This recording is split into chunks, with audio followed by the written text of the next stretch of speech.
My name is Scott Waddell, and I'm a teacher here at Oxford Area High School.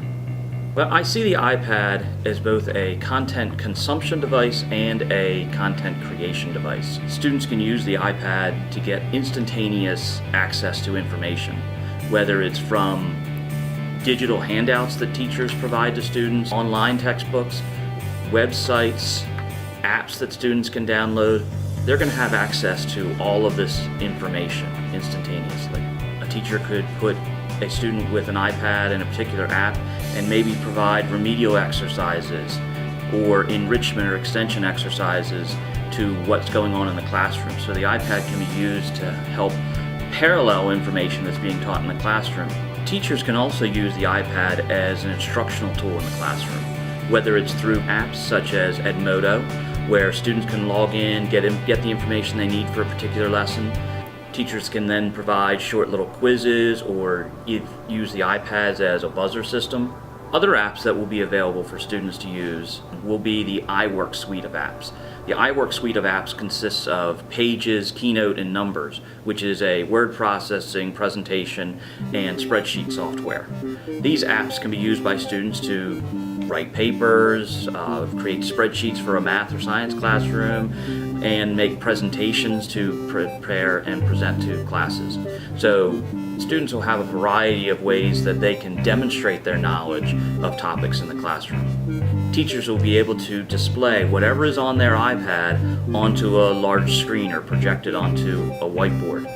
This actually gives the teacher the ability to pretty much have an interactive whiteboard that's mobile within the classroom, so everybody in the classroom can see what's going on the iPad. One of the ways that the iPad can help us to alleviate some of the budget issues within the district is by the purchase of books on the iPad. These books can contain interactive multimedia, short quizzes, a lot of other items that a traditional paper and ink book cannot produce.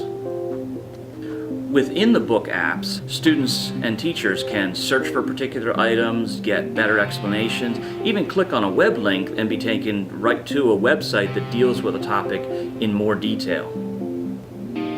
Students will also be allowed to download their own reading material onto the iPad. Another app that is on the iPad is called iTunes U. Teachers will be able to create their own iTunes U courses that supplement the materials for their own classroom. They can put all the handouts into the iTunes U course, create interactive multimedia videos of topics being taught in the classroom. So iTunes U is another way that we'll be able to utilize the iPad to help engage our learners. Using an iPad and putting a lot of the school materials on the iPad could severely reduce the amount of weight that students will have to carry with them.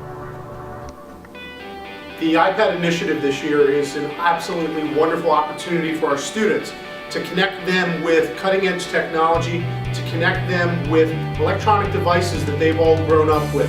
We have a generation of digital natives. They know technology, they're comfortable with technology. It's how they're used to getting information, and to be able to connect that with authentic learning and to meet the Common Core standards and the outcomes we want from our high school students is absolutely just an amazing opportunity. And I'm thrilled to be the new principal taking on this initiative in my first year here at the Oxford Area High School.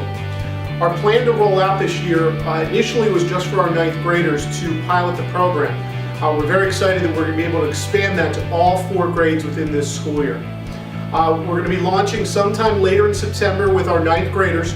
They are still going to be our pilot group. So all of our 9th graders will be getting their iPads the end of September to early October. The release date will be wrapped around when Apple launches their update to the iOS 7 software. Students are going to be able to take the iPads home with them.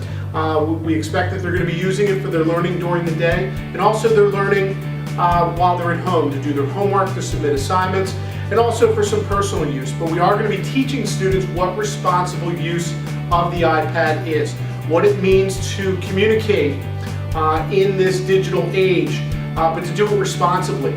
Because part of the thrust of getting this into not only our 9th grade hands, but all of our students' hands, is to teach them how to use technology and to teach them those skills they need to be successful in their future life. Because technology infuses everything we do. These are skills they're going to need not only to communicate socially, but to communicate professionally and in a business atmosphere. Once we get all the kinks worked out, our plan is in our second semester, hopefully sometime in January, to have our 10th, 11th, and 12th graders come on board. All of our teachers have their iPads and they'll be well practiced. We're also going to be going to a wireless broadcast capability within all of our classrooms via the Apple TV. So we're very, very excited in this. We hope that our students are really going to embrace this and it'll really enhance their learning and produce better, more well-rounded students here at the Oxford Area High School. If you have any comments, questions, or concerns, please come to the iPad meeting September 25th at the Oxford Area High School Auditorium at 6 p.m.